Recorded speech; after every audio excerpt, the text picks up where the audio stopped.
Today we're going to talk about one of the most popular supplements in all the world, omega-3 fatty acids. Omega-3s are so popular because they help you in so many ways. Omega-3s promote better health for your brain, for your blood and cardiovascular system, vision, liver, skin, joint health, just about any organ in the body. Hey, when we're talking about omega-3s, we're primarily talking about two particular chemicals.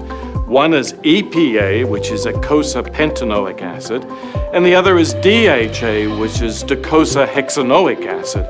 They're pretty similar, one's just a bit longer than the other.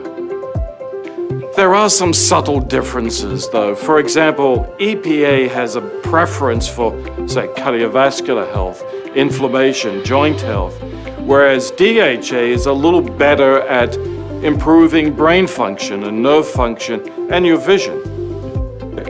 So what are good sources of omega-3s? Well, there's the cold water fish. I particularly like salmon. Whoa.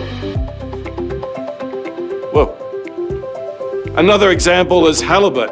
Here are some little guys that I caught in Alaska. One of my favorites is squid, or the Italians call them calamari, and they have high levels of DHA. Guess what? When you stare at them, they stare back.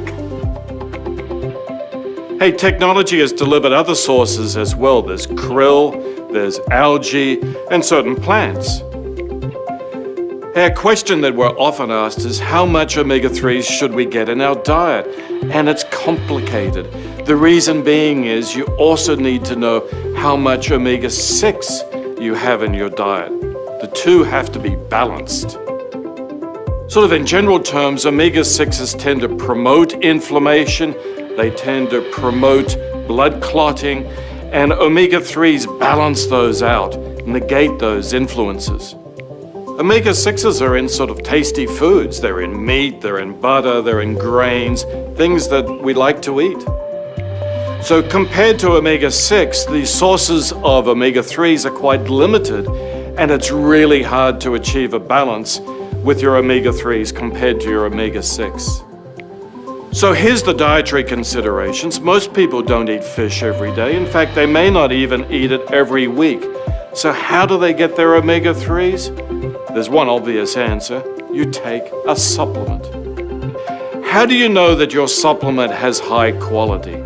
Well, here's some tips. When you're looking for a quality supplement, look for three things in particular. One, it shouldn't have a fishy aftertaste. Technology's got rid of that. Secondly, it should have an antioxidant to keep it healthy and not get rancid. And the third thing is it should have very high levels of EPA and DHA. The total amount that you should be looking for is at least 500 milligrams. Hey, I'm going to leave you with a question.